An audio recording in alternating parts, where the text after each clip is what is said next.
No, तुम समझ नहीं रहे हो, यहाँ पे कितने सारे लोग हैं, इनके सामने।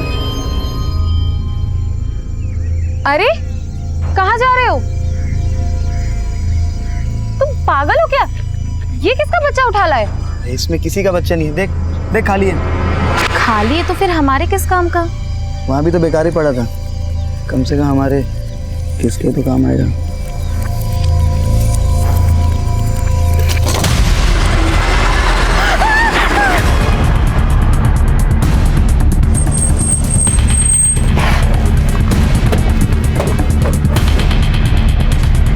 पीछे हटिए आप लोग। सर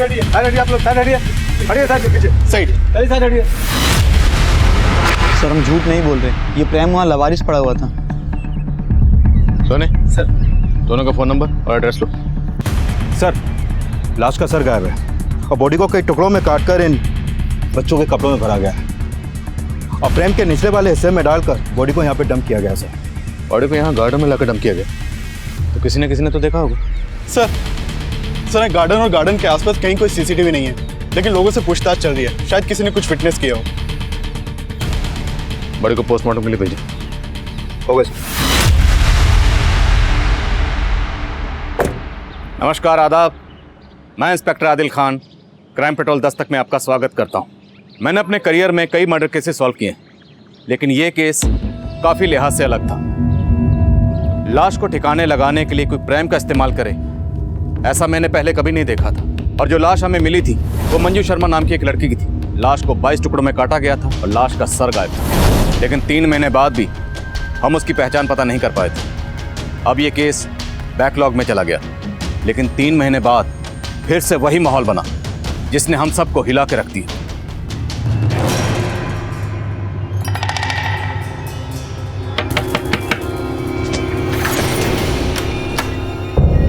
नमस्ते भाई साहब, ये ना बच्चों के कपड़े हैं जी, एक से एक वैरायटी है जी मेरे पास, देखो आप। नहीं हमें नहीं चाहिए। अरे भाई साहब एक ले लो ना, सुबह से ना बौनी तक नहीं हुई है जी मेरी, देखो तो सही कितने सोने कपड़े हैं।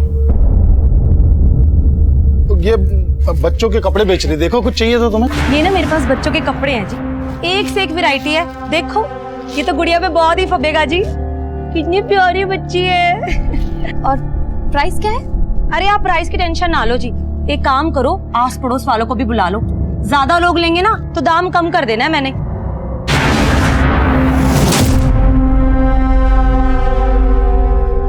ये देखो जी बहन जी, एक से एक वैरायटी है मेरे पास। ये सारे कपड़े ना लुधियाना की फैक्ट्री से लेके आती हूँ जी मैं। ये कपड़े अगर आप मॉल में जाओगे ना 10 गुना ज्यादा रेट पे मिलेंगे आपको। देखो तो आप फैब्रिक नहीं देख रहे हो जी, देखो इसका कलर कितना सुंदर है। ये मैं माधव को ट्राई करवाती हूँ।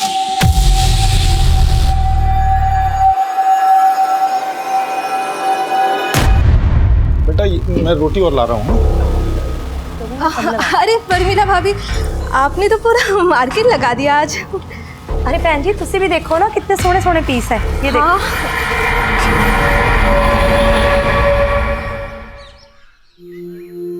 माँ, आखिर तुम्हें कितनी अच्छी मेहंदी लगी है, मुझे भी ऐसी मेहंदी लगवानी है।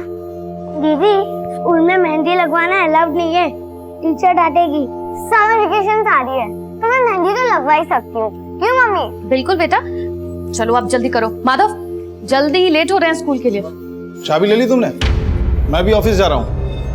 हाँ ले ली, चलो जल्दी चलो, स्कूल के लिए लेट हो रहे हैं। आओ जल्दी आओ, चलो माँ।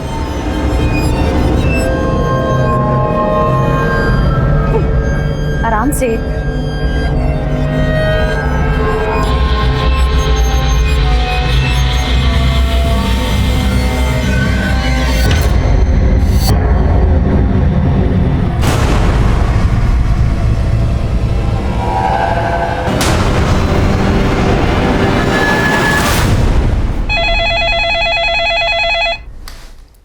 हेलो,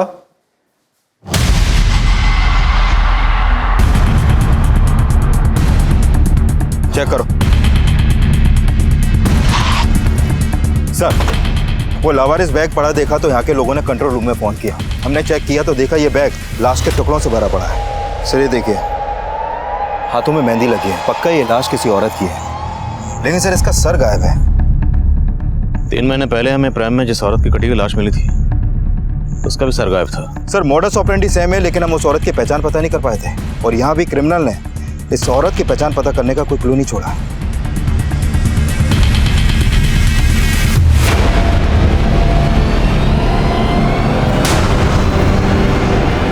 पापा पापा बोलो ना, मम्मी कब आएगी? आ जाएंगी बेटा, जल्दी आ जाएंगी।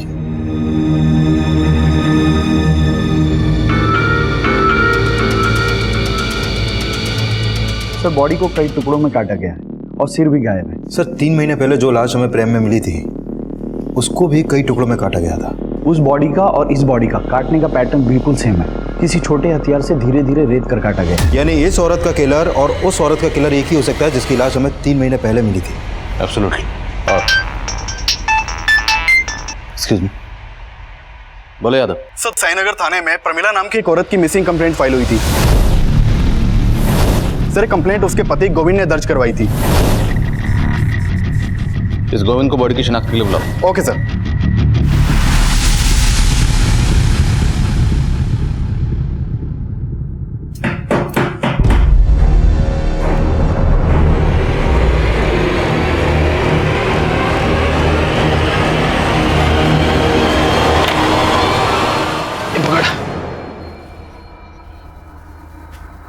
लुधियाना से तो तू कल ही निकल गया था और तू अब घर आया है। कहाँ पर था इतनी देर से? था कुछ काम। क्या काम था? साला इतनी दूर तो टेम्पो चला के आया और ऊपर से तो सवाल जवाब शुरू कर रही है। फिर चाय बना दे, बहुत थक गया हूं मैं। एक दरवाजे से दूसरे दरवाजे जा जाके ना मैं भी बहुत थक जाती हूँ। जानता हूँ, पर एक चाय तो बना दे। रुक, तू ना ये सब्जी काट दे। खाना खाना है ना तो मदद करनी पड़ेगी मेरी।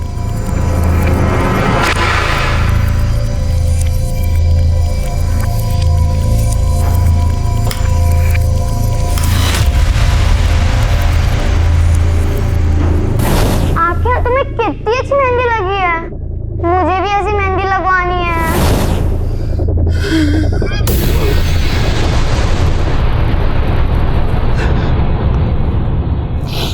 कल आखिरी बार मेरी प्रमिला से फोन पे बात हुई सर। गोविंद, आज आप फिर टिफिन ले जाना भूल गए? हाँ जानता हूँ, डोंट वरी, कुछ खा लूंगा बाहर में। वैसे बनाया क्या तुमने? मटर पनीर। लेकिन आप क्यों पूछ रहे हैं? आप तो वैसे भी बाहर खाने वाले हैं। अरे तो रात को घर पे आके खा सकता हूँ ना। अच्छा गोविंद, वो बच्चों के स्कूल से आने का टाइम हो गया तो मैं फोन रखती हूँ, उन्हें लेने जाना है। सर फिर मुझे पता चला कि प्रमिला बच्चों को लेने पहुंची नहीं थी। बच्चे वहां वेट करते रहे। फिर किसी पड़ोसी ने देखा तो वो बच्चों को लेके घर आए। वो घर आए तो देखा कि वहां ताला लगा हुआ है। अंदर तो मम्मी दिख ही नहीं रही है आंटी। फोन की बेल तो जा रही है। आंटी फोन की आवाज तो अंदर से आ रही है। तो प्रमिला फोन अंदर रख के कहाँ चली गई? एक काम करते हैं, प्रमिला के हस्बैंड को फोन करके उसे इन्फॉर्म करते हैं। फिर मैं घर आया, कुछ समझ नहीं आ रहा था सर। प्रमिला अचानक से। देखिए, जैसा आपने बताया कि आपकी पत्नी प्रमिला ने फोन करके आपको ये कहा कि वो बच्चों को स्कूल बस से पिक करने जा रही है, लेकिन अगर वो वहां नहीं गई तो और कहाँ जा सकती हैं? सर उसने फोन पे तो यही बोला था कि वो बच्चों को लेने जा रही है। और वो अपना फोन घर पे क्यों छोड़ के गई? सर हो सकता है उसे लगा हो कि बच्चों को लेके वापस आना, तो छोड़ दिया। देखिए, अगर ऐसा है तो आपकी पत्नी के साथ जो भी हुआ है वो आपके घर से लेके उस रास्ते के बीच में ही हुआ है जहाँ पर स्कूल बस आपके बच्चों को ड्रॉप करती है। आपके बच्चे कहाँ?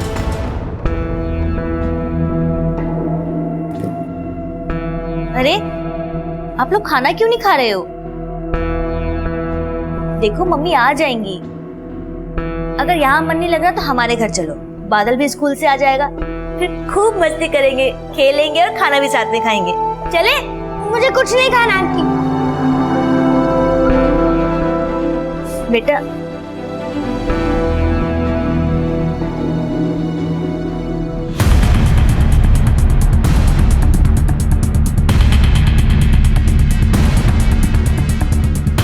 सर मैंने उस दिन दोपहर को प्रमिला को देखा था, वो कहीं बाहर जा रही थी।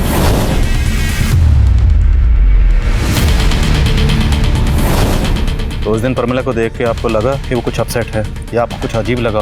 नहीं सर, ऐसा कुछ भी नहीं लगा, क्योंकि वो हर रोज बस स्टॉप जाती थी बच्चों को लेने। बेटा अब बड़े हो ना, समझदार हो, भाई को समझाओ ना। मम्मी आ जाएगी जल्दी। पापा पापा मम्मी कहाँ है? मम्मी आएंगी बेटा, मम्मी आ जाएंगी। आप सर ये हमारी पड़ोसी। मैं मेघना। मैं विद्या। बेटा कौन से स्कूल में पढ़ते हो आप लोग? सर ये 3rd में है, ये 4th में। गोविंद जी, देखिए आपकी पत्नी की लाश यहाँ से 10 किलोमीटर दूर सिंधुजा में मिली। आपको किसी पर शक, किसी से कोई झगड़ा या दुश्मनी? नहीं सर, ऐसा तो कुछ समझ नहीं आ रहा। प्रमिला जी वर्किंग थी या हाउसवाइफ? सर थी तो हाउसवाइफ, लेकिन साथ साथ में शेरूल की मेंबरशिप ले रखी थी।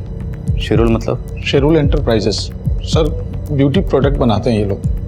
तो प्रमिला आसपास पड़ोस में और रिलेशन में ये प्रोडक्ट बेचती थी।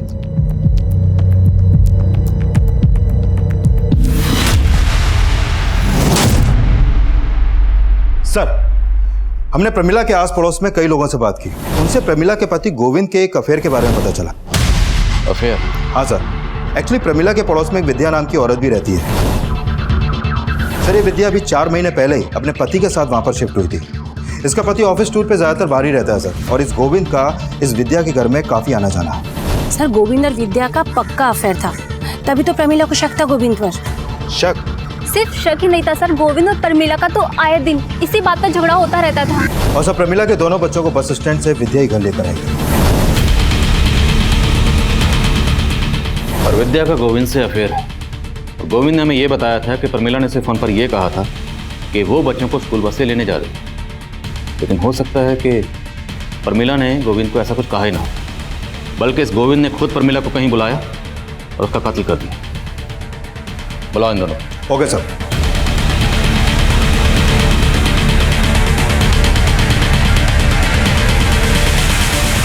बेटा आंटी बोले कुछ खा नहीं रहे थे, कुछ खा लो ना।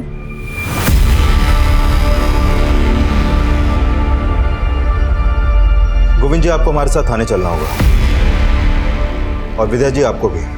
मुझे क्यों? थाने चलिए, बताते हैं। मेघना जी बच्चों का ख्याल रखना।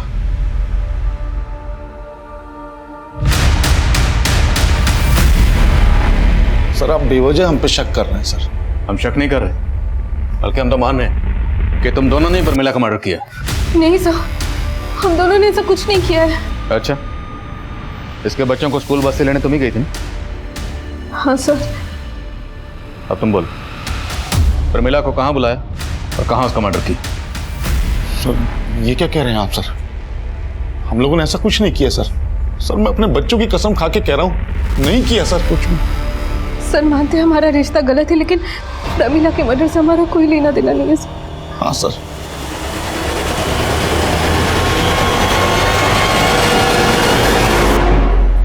इस बार बिल्कुल रद्दी माल लेकर आया तो लुधियाना से, कोई माल खरीदने को तैयार नहीं हो रहा। ऐसा करेगा ना तो धंधा चौपट हो जाना है अपना। हाँ घूर क्या रहा है, मारेगा मुझे? आराम से। आजकल ना बहुत गुस्सा आने लग गया तुझे। ठीक से रख सामान, काम में दिमाग लगता नहीं है तेरा बस।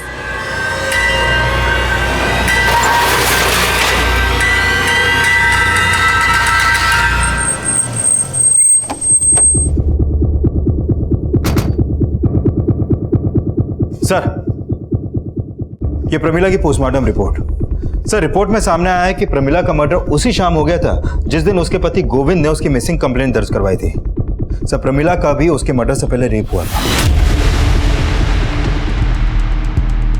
3 महीने पहले हमें जिस औरत की लाश मिली उसका भी पहले रेप हुआ, फिर मर्डर हुआ। यस सर, काफी कुछ सिमिलर है। काफी कुछ सिमिलर है तो रेपिस्ट का डीएनए भी सिमिलर हो। डीएनए मैच करो। ओके सर जिस दौरान प्रमिला गायब हुई थी उस वक्त विद्या अपने घर पे नहीं थी और गोविंद भी अपने ऑफिस में नहीं था। इस विद्या और गोविंद की एक्टिविटी सस्पिशियस लग रही। मजिस्ट्रेट साहब से गोविंद की डीएनए लेने की परमिशन लो। Right sir. सर प्रमिला के कॉल रिकॉर्ड में एक नंबर सस्पिशियस मिला है। पिछले काफी समय से प्रमिला की शंकर नाम के एक आदमी से बातें होती थी। लेकिन सर इस शंकर का नंबर अभी बंद है। कौन है शंकर? सर शंकर शेरोल एंटरप्राइजेस में एरिया मैनेजर था और प्रमिला भी पहले वहीं की मेंबर थी।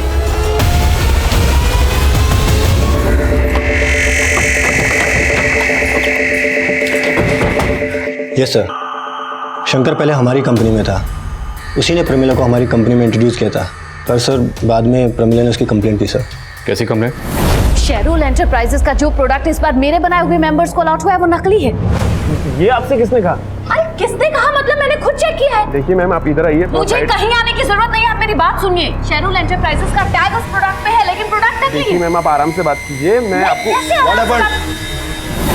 प्रमिला की कंप्लेंट जायज़ थी सर। हमने इंक्वायरी की तो पता चला कि सिर्फ प्रमिला नहीं, ऐसी कई और औरतों को भी चीट कर रहा था। सर एक्चुअली शंकर थोड़ा सा कैरेक्टरलेस था। थोड़ा सा मतलब? Actually he is a womaniser. हमारे ऑफिस में काम करने वाली और भी कई फीमेल एम्प्लॉयज़ ने उसकी कंप्लेंट की। हमारी कंपनी की रेपुटेशन का सवाल था तो हमें उसे जॉब से निकालना पड़ा। आपने शंकर को जॉब से कब निकाला? यही कोई 15-20 दिन पहले। उसका फ़ोन बंद है, उसका एड्रेस तो होगा आपके पास?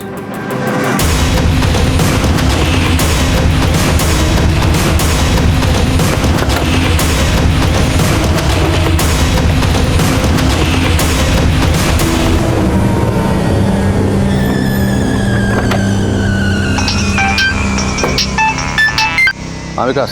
सर शंकर के घर में ताला लगा है। आसपास में पूछा लेकिन किसी को भी नहीं मालूम कि इस वक्त कहाँ है वो। अब गोविंद और विद्या के अलावा ये शंकर भी हमारा सस्पेक्ट है। इस शंकर के लिए लुकआउट नोटिस जारी करो।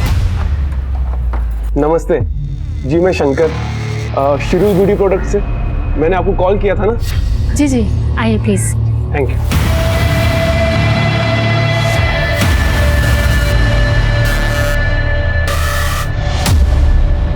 चाय कॉफी कुछ? नहीं शुक्रिया, आप आइए ना, बैठिए। 2 मिनट में मैं आपको स्कीम समझा दूंगा। आइए, पहले ना आप मेरी स्कीम सुन लीजिए। और बस थोड़ी सी इन्वेस्टमेंट है और आप घर बैठे बहुत पैसे कमा सकती है। पर कैसे? बहुत ही सिंपल है मैम। जैसे ही आप हमारी कंपनी की मेंबरशिप लेंगी तो आपको एक ऐसी प्रोडक्ट किट दी जाएगी और आप अपनी ही तरह बाकी लोगों को भी ये प्रोडक्ट बेच के अच्छे पैसे कमा सकोगी। और हाँ मैम, हमारे कंपनी से आपको अच्छे बेनिफिट्स भी मिलेंगे और अच्छी मार्जिन भी मिलेगी।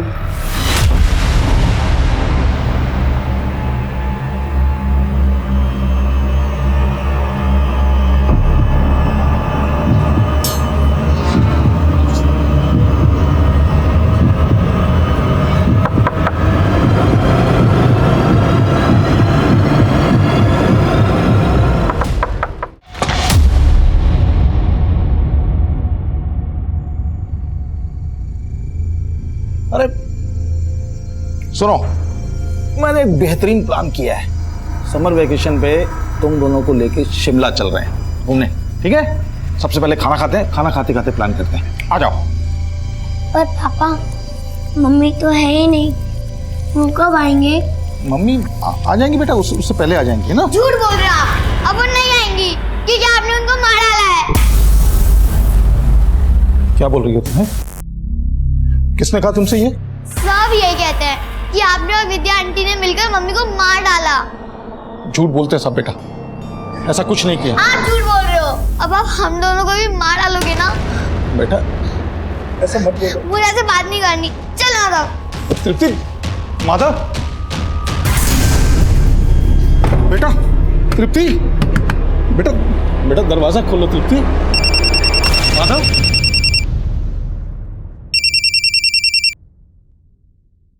हेलो हेलो गोविंद, तुषार बोल रहा था। मेघना माधव और तृप्ति के साथ है क्या? नहीं तो यहाँ तो नहीं है मेघना। पता नहीं कहाँ चली गई। उसकी शॉप भी बंद है, फोन भी नहीं लग रहा उसका। गोविंद, मैं माधव को थोड़ी देर तुम्हारे यहाँ छोड़ दूं क्या? मैं उसकी मम्मी को ढूंढ लूंगा जब तक। हाँ छोड़ दो।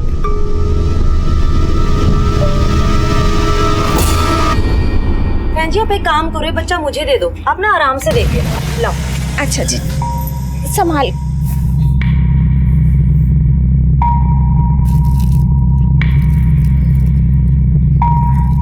डिजाइन कुछ खास नहीं है, आपके पास कोई और कलेक्शन है?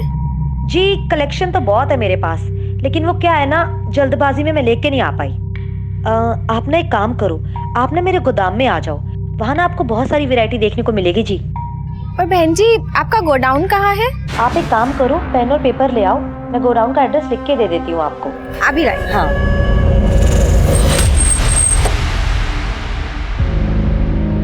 सर, साईनगर थाने में जहाँ पर प्रमिला की मिसिंग कंप्लेंट फाइल हुई थी, वहाँ से एक इन्फॉर्मेशन आई है। उसी थाने में प्रमिला के मोहल्ले की एक और औरत की मिसिंग कंप्लेंट दर्ज की गई है।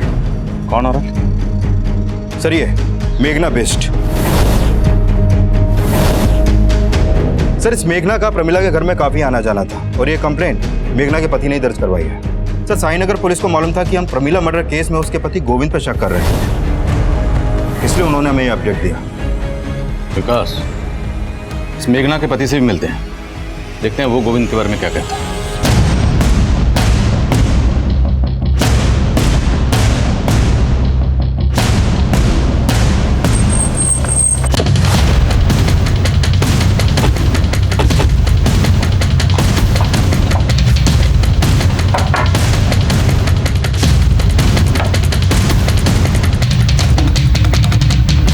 सर, साईनगर थाने की पुलिस भी मुझसे विद्या और गोविंद के बारे में पूछ रही थी, क्योंकि उनको डाउट था कि प्रमिला के मर्डर में उन दोनों का हाथ हो सकता है। लेकिन मेरी बीवी को लगता था कि प्रमिला के मर्डर में गोविंद और विद्या नहीं हो सकते। आपकी बीवी मेघना के गायब होने के पीछे किसका हाथ हो सकता है? सर, मुझे कुछ समझ में नहीं आ रहा। वो तो एक मामूली सी टेलरिंग शॉप चलाती थी, हमारी तो इतनी इनकम भी नहीं। ये शेरुल की ब्यूटी प्रोडक्ट्स आपके हैं? प्रमिला ने एक दिन अचानक मेघना को शेरुल ब्यूटी प्रोडक्ट की मेंबरशिप दिलवाई थी। मेघना मेंबर कब बनी? प्रमिला के मर्डर से कुछ दिन पहले ही प्रमिला ने उसे अपने बॉस से मिलवाया था। शंकर से? शायद, लेकिन फिर पता चला कि उनकी किट में सारे प्रोडक्ट फेक है। प्रमिला ने कहा था कि मेघना को अपने बॉस से सारे पैसे वापस दिलवा देगी, लेकिन प्रमिला हमें पैसे दिलवाती उससे पहले उसकी डेथ हो गई। मुझे लगा कि मेघना शंकर से मिलने उसके ऑफिस गई होगी, लेकिन मैंने जब वहां जाके पता किया तो पता चला कि शंकर को तो कुछ दिन पहले ही ऑफिस से निकाल दिया गया था और मेघना तो कभी ऑफिस गई नहीं थी। सर, हम मानते हैं कि प्रमिला के साथ मेघना को भी शंकर ने चीट किया होगा, और सर मेघना यहाँ कभी नहीं आई। और सर, हम तो आपको पहले ही बता चुके हैं कि शंकर को हमने जॉब से निकाल दिया था। सर, पहले प्रमिला का मर्डर और अब मेघना गायब, और इन दोनों का कनेक्शन इस शेरुल एंटरप्राइजेस से ही जुड़ा हुआ है। सर, कहीं ऐसा तो नहीं कि प्रमिला की तरह इस मेघना को भी शंकर ने गायब किया हो? तो शंकर के घर पे ताला लगा हुआ है और उसका फोन बंद है। ये मेघना शंकर के टच में आई कैसे? मेघना की कॉल रिकॉर्डिंग लो, हो सकता है उसमें शंकर का कोई दूसरा नंबर है। मंजू तब तक हमारे लिए एक अनजान लाश थी, और प्रमिला मर्डर केस का मंजू के केस से कोई ताल्लुक था या नहीं, ये तब हम श्योर नहीं थे। और प्रमिला मर्डर केस में हमें उसके हस्बैंड गोविंद का मोटिव नजर आ रहा था, और शंकर भी प्राइम सस्पेक्ट बन के सामने आया था। और अब मेघना मिसिंग केस भी मेघना मर्डर केस में तब्दील होने वाला था।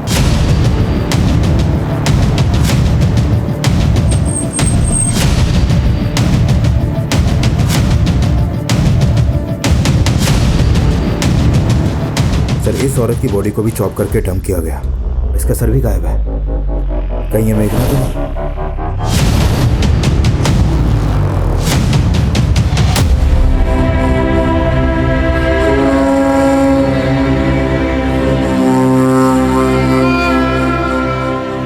तीनों मर्डर्स में मॉडस ऑपरेंडी सेम है, तो कातिल भी सेम ही होगा। प्रमिला और मेघना के मर्डर्स में ये शंकर कॉमन है, तो पूरे चांसेस हैं कि जिस औरत की लाश हमें 3 महीने पहले भी इस प्राइम में मिली थी, उसका कातिल भी यही शंकर होगा। सर, शंकर का नेटिव एड्रेस कानपुर का है, वहाँ इसके पेरेंट्स रहते हैं, लेकिन ये काफी टाइम से कानपुर गए नहीं। लेकिन कानपुर पुलिस की इसके पेरेंट्स पे नजर है। इस शंकर का मिलना बहुत जरूरी है, इससे पहले कि किसी और औरत को अपना टारगेट बनाए। We have to catch him. Right sir. तुम बहुत मजाकिया हो। वैसे मुझे तुम्हारी स्किन पसंद है। और मैं? क्या? अरे मजाक कर रहा था यार। वैसे अब तुम घर बैठे लाखों कमा सकती हो, क्योंकि अब तुम हमारी स्पेशल मेंबर भी बन गई हो, और स्पेशल मेंबर के लिए स्पेशल गिफ्ट। गिफ्ट? मेरे लिए?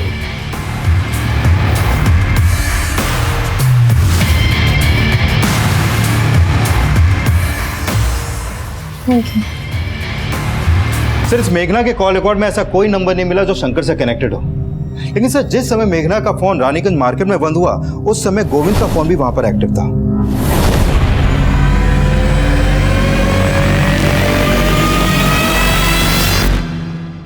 दीदी, पापा झूठ नहीं बोल रहे, वो हमसे बहुत प्यार करते हैं, और अब बिना वजह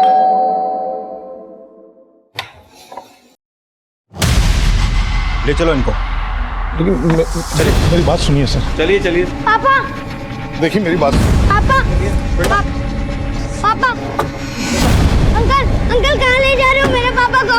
पापा पापा झूठे हैं। पापा नहीं मम्मी को मारा है।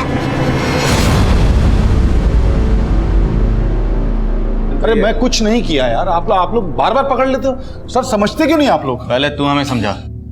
प्रमिला को तूने मारा विद्या के लिए, लेकिन मेघना को मारने के पीछे तेरा मोटिव क्या था? सर मैं बार बार कह रहा हूँ, न मैंने मेघना को मारा न प्रमिला को मारा। सर आप कैसी बात कर रहे हैं? जिस दिन मेघना का फोन रानीगंज में स्विच ऑफ हुआ उस दिन तेरा फोन वहीं एक्टिव था। अब ये महज इत्तेफाक तो नहीं हो सकता? सर मैं रानीगंज मार्केट गया था, लेकिन मैंने रानीगंज मार्केट क्यों गया था? सर मुझे मेघना पे शक था, इसलिए मैंने सोचा कि कहानी मत सुना। मैं सच कह रहा हूँ सर। मुझे मालूम था कि मेरी पत्नी प्रमिला ने मेघना को अपना सूट सिलने के लिए दिया है, तो मुझे लगा जिस दिन वो गायब हुई है उस दिन उसकी दुकान पे जरूर गई होगी। और मैंने मेघना से बात भी की सर। मेघना जी, प्रमिला ने बताया था कि आपके यहाँ उसने सूट सिलने के लिए दिया था, तो आखिरी बार जब बच्चों को लेने आई होगी तो आपकी दुकान पे तो जरूर आई होगी। आप नहीं गोविंद भैया, वो मेरे पास नहीं आई थी। अगर वो आई होती तो मैं आपको पहले बता देती। लेकिन आपको मुझे लेट हो रहा है, मैं भी चलती हूँ। हाँ? सर मुझे लगा मेघना झूठ बोल रही है, तो मैं उस पर नजर रखने लगा और उसका पीछा करते हुए रानीगंज मार्केट गया था मैं। सर मुझे लगता है मेघना को पता चल गया था कि मैं उसका पीछा कर रहा हूँ, इसलिए वो मार्केट में चालाकी से गायब हो गई। सर चालाकी तू कर बोल, मेघना और प्रमिला को मारने के पीछे की असली कहानी क्या है? और विद्या को इसलिए फंसा रहा था ना ताकि पहले उसका रेप करे फिर मर्डर। सर क्या कह रहे हैं सर? मैंने ऐसा कुछ नहीं किया, मैं बार बार आपको बोल रहा हूँ सर। तेरी डीएनए रिपोर्ट से साफ हो जाएगा कि तूने मेघना का रेप भी किया है। सर ज्यादा मत देना। सर मेरी बात का हम यही अंदाजा लगा रहे थे कि बाकी विक्टिम्स की तरह मेघना का भी रेप हुआ होगा, पर पोस्टमार्टम रिपोर्ट ने हमारे इस अंदाजे को गलत साबित कर दिया। मेघना का रेप नहीं हुआ था। पोस्टमार्टम रिपोर्ट हमें उलझा रही थी क्योंकि मेघना का कत्ल बिल्कुल वैसे ही हुआ था जैसे मंजू और प्रमिला का हुआ था, और उन दोनों का रेप भी हुआ था। उन दोनों की बॉडी पर मिला डीएनए रेपिस्ट के डीएनए से मैच हो गया था, और शक की बुनियाद पर हम गोविंद के डीएनए को उस डीएनए से मैच करवा रहे थे। शंकर की तलाश अब भी जारी थी क्योंकि शंकर का कनेक्शन मेघना और प्रमिला दोनों से नजर आ रहा था। हम मेघना और प्रमिला से जुड़ी हर छोटी से छोटी बात पता करने में लगे हुए थे, और इसी तफ्तीश के दौरान हमारी नजर में 2 सस्पेक्ट आए। सर प्रमिला के घर में एक औरत आती थी जो छोटे बच्चों के कपड़े दिखाती थी यहाँ पे, और साथ में उसका पति भी आता था टेम्पो में। पर प्रमिला के मर्डर के बाद वो दोनों अचानक आना बंद कर दिया। लाश के टुकड़ों को 4 से 6 साल के बच्चों के कपड़ों में छुपाया गया। अच्छा कौन थी वो औरत, कुछ मालूम है तुम्हें? सर वो बोलती थी कि लुधियाना में किसी फैक्ट्री से वो सामान उठाती है और इधर लाके बेचती है। सर जो औरत प्रमिला और मेघना के घर बच्चों के कपड़े बेचने जाती थी उसका पता चल गया। चित्रा नाम है उसका, और उसके पति का नाम है नवीन। सर ये दोनों हस्बैंड वाइफ आसपास की कॉलोनियों में डोर टू डोर जाकर कपड़े बेचते हैं। चित्रा और नवीन रहते कहाँ? सर ये लोग मुकुंद नगर में रहते हैं। ये मुकुंद नगर रानीगंज के पास ही पड़ता है जहां पर मेघना का फोन बंद हुआ था। मिलते हैं इस मियां बीवी से।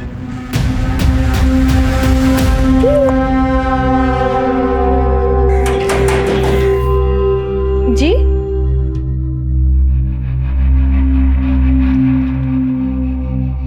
जी बोलिए।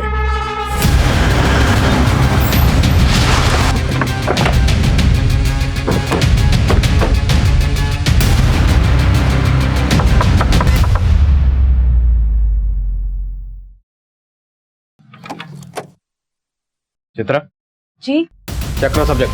अरे कोई भी कोना छूटना है ये सब आप कोई ना लोग क्या कोई कर रहे जरूर हैं? मिलेगा। चेक कर, अरे मेरे घर में इस तरीके से छानबीन क्यों कर रहे हैं सर? अभी पता चलेगा। सुना तो डोर टू डोर जाकर डिलीवरी नहीं करती, कस्टमर को अपने डोर तक भी बुलाती। कितनी औरतों को बुलाया अभी तक? सर ये आप क्या कह रहे हैं, मुझे कुछ समझ में नहीं आ रहा है। सब समझ में आ जाएगा। ये कपड़े तो नहीं बेचे हैं ना? नहीं सर ये कपड़े मैंने किसी को नहीं बेचे जी। अच्छा तब तो तू इस आदमी को भी नहीं जानती होगी। नहीं सर मैं इस आदमी को भी नहीं जानती। तेरा पति कहाँ है? जी वो तो लुधियाना गया हुआ है। झूठ बोलती है? मैडम जी मैं झूठ नहीं बोल रही हूँ, सच बोल रही तेरे हूँ। पति का फोन नंबर और टेम्पो का नंबर बोल। ठीक है सर जी। सर चित्रा के पति नवीन का नंबर अभी रानीगंज में एक्टिव है। और उसकी बीवी बोली थी वो लुधियाना गया।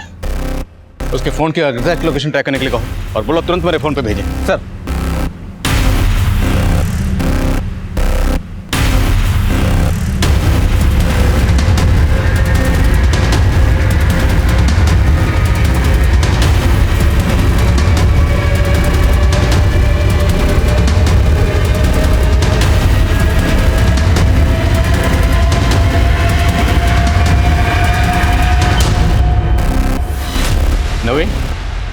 जी साहब बोलिए।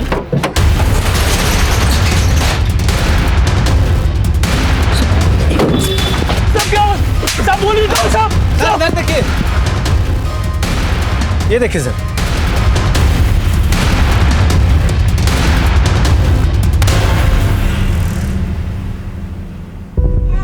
ये बच्चा कहाँ से आया? साहब मुझे नहीं पता है बच्चा मेरे टेम्पो में कैसे आया साहब। तो औरतों का रेप और कत्ल करने के साथ साथ बच्चे भी चुरा के बेचता है तू? साहब मैं सच बोलता हूँ, पता नहीं बच्चा कैसे आया टेम्पो में साहब। साहब यकीन मानिए मैंने कुछ नहीं किया साहब। तू जो करता तेरी बीवी भी जानती है ना? सीधा सीधा बोल वरना उधेड़ के रख देंगे। साहब मैं लुधियाना जा रहा था, वो रानीगंज मार्केट से गारमेंट वाले का पेमेंट उठाना था, इसलिए मैं वहां रुक गया। आप चाहे तो पता कर सकते हैं। ये ऐसे नहीं मानेगा, उधेड़ो ऐसे। बोल। साहब मैंने कुछ नहीं किया साहब। साहब मैंने कुछ नहीं किया। साहब मैंने कुछ नहीं किया। साहब ठीक सर, इस नवीन को बहुत तोड़ा लेकिन वो किसी भी मर्डर में अपना हाथ होने से इनकार कर रहा है और मैंने कंफर्म किया कि वो आज वाकई में रानीगंज के गारमेंट शॉप से अपना पेमेंट लेने गया था। मुझे सर नवीन की बीवी चित्रा ने उस बच्चे को आइडेंटिफाई किया है जो उनके टेम्पो में मिला था। उसने बताया कि वो बच्चा उसकी एक कस्टमर अनुषा का है। लेकिन सर चित्रा इस बात से खुद हैरान है कि बच्चा उसके पति नवीन के टेम्पो में कैसे पहुंचा। अनुषा, पता करो ये अनुषा कहाँ रहती? सब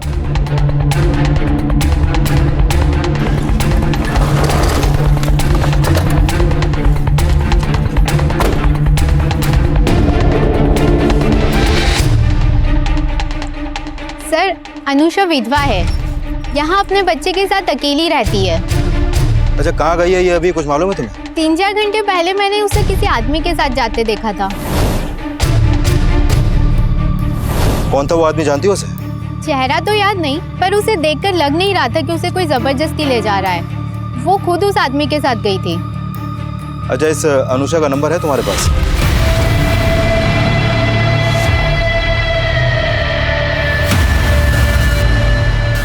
सर अनुषा का फोन भी रानीगंज मार्केट में बंद हुआ था। रानीगंज? और रानीगंज से हमने नवीन को पकड़ा था बच्चे के साथ। सर ये नवीन अभी भी कुछ नहीं उगल रहा है और मैंने कंफर्म किया कि ये अनुषा के घर के बाहर देखा ही नहीं गया है। सर हो सकता है ये अनुषा किसी और के साथ मार्केट गई हो। शंकर? हो सकता है ये नवीन शंकर को जानता और अनुषा का बच्चा शंकर ने नवीन को दिया। साहब मैं शंकर को नहीं जानता, पता नहीं वो बच्चा मेरे टेम्पो में कैसे आया।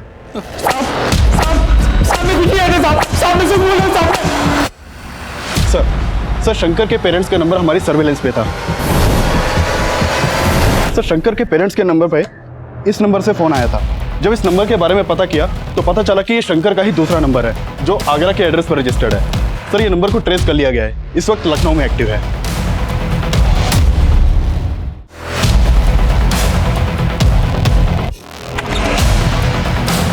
शंकर कहाँ? क्या बात है सर? क्या करो? अरे बात क्या है? अंदर चेक करो, सब जगह चेक करो। क्या कर रहे हैं ये?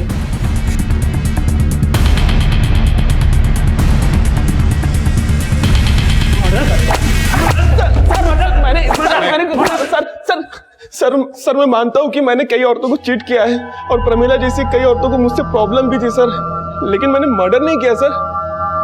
तो फिर इतने दिनों से गायब क्यों था? सर मैंने फ्रॉड किया था इसलिए गायब हो गया था। ये ऐसे नहीं मानेगा, प्लीज कंटिन्यू। बोल।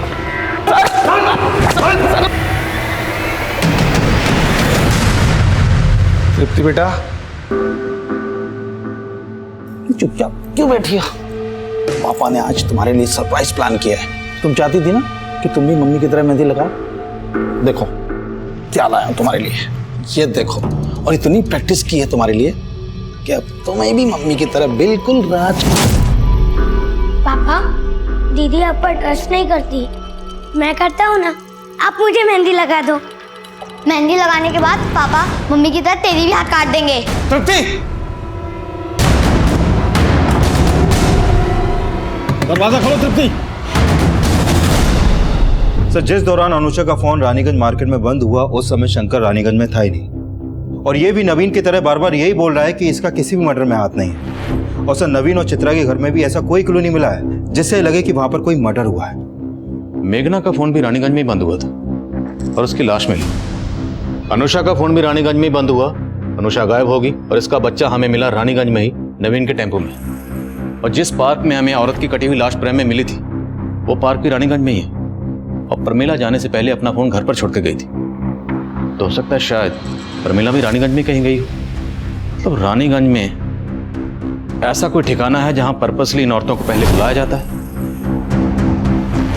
फिर रेप किया जाता है, उसके बाद उनका मर्डर।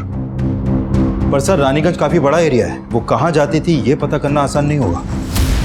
पर पता करना तो है ना। रानीगंज में जहां जहां सीसीटीवी है सब जगह की सीसीटीवी फुटेज निकालो, उसे खंगालो, खासकर उस वक्त की जब हमें इस औरत की कटी हुई लाश वहां मिली थी। हो सकता है इससे हमें इस औरत की पहचान मिले और हम कातिल तक पहुंच जाएं। हम अब भी ऐसी कई कोशिशें कर रहे थे जिनको अंजाम तक पहुंचाना आसान नहीं था, लेकिन इन कोशिशों के कुछ नतीजे हमारी टीम का हौसला बढ़ा रहे थे। सर आपका अंदाजा बिल्कुल सही था। प्रमिला की हत्या वाले दिन वो रानीगंज मार्केट के एक सीसीटीवी में कैप्चर हुई थी और मेघना उसी मार्केट के दूसरे सीसीटीवी में। ये देखिए सर। लेकिन इसके बाद ये लोग कहाँ गए होंगे इसका पता नहीं चल पाया। रानीगंज में उस क्राइम सीन तक पहुंचने के लिए अभी हमें और हाथ पैर मारने थे, और जब हमने रानीगंज का 3 महीने पुराना डंप डाटा स्टडी किया तो हमें उस मंजू की पहचान भी मिल गई जिसका कत्ल 3 महीने पहले हुआ था। सर हमने रानीगंज मार्केट का 3 महीने पहले का डंप डेटा स्टडी किया। उसमें 5 नंबर ऐसे मिले जो अभी बंद है, जिसमें से 4 नंबर मेल के नाम पे रजिस्टर्ड है और 1 नंबर इस मंजू शर्मा के नाम पे रजिस्टर्ड है। सर इस मंजू की उम्र लगभग 26 साल की है और जिस औरत की लाश हमें 3 महीने पहले मिली थी उसकी उम्र भी 25 से 28 साल के बीच की थी। और ये नंबर तो मथुरा के एड्रेस पर रजिस्टर्ड है।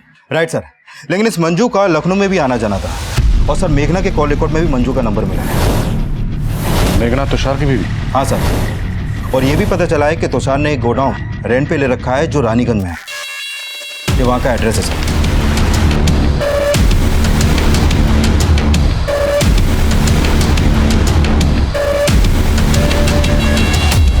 साला सारा कसूर मेरी खोपड़ी का है। सेक्स के सिवाय मुझे कुछ दिखता ही नहीं। बागपत में इसी आदत ने 2 औरतों को मरवा दिया था मुझसे। मेघना को मुझ पे शक होने लगा तो मैंने उसे ऐसा घुमाया कि वो मुझ पे विश्वास करने लगी और मेरे साथ यहाँ लखनऊ शिफ्ट हो गई। यहाँ आकर उसने सिलाई की दुकान खोली और रानीगंज में गोडाउन भी ले लिया। मंजू मेघना की कज़न थी और जब मंजू यहाँ से मथुरा वापस लौट रही थी तो वो मेरा पहला टारगेट बना। आओ बैठो, मैं छोड़ दूँ। मुझे सिर्फ 2 मिनट का काम है, फिर मैं तुम्हें बस स्टॉप पे छोड़ दूंगा। ठीक है। एक काम करो ना, तुम भी अंदर ही आ जाओ। उस दिन मैं पार्क के पीछे वाले तालाब में मंजू की लाश को फेंकने जा रहा, लेकिन पार्क में एंटी रोमियो स्क्वाड का छापा पड़ा था, इसीलिए मैं डर के प्रेम पार्क में छोड़ के चला गया था। और फिर मंजू के बाद प्रमिला? तुषार भैया मेघना? प्रमिला, मेघना तो रानीगंज गई है। रानीगंज? रानीगंज में हमारा एक गोडाउन है, तुम्हारा सूट भी शायद वहीं सिल के रखा हो। मैं आपको एड्रेस दे देता हूँ।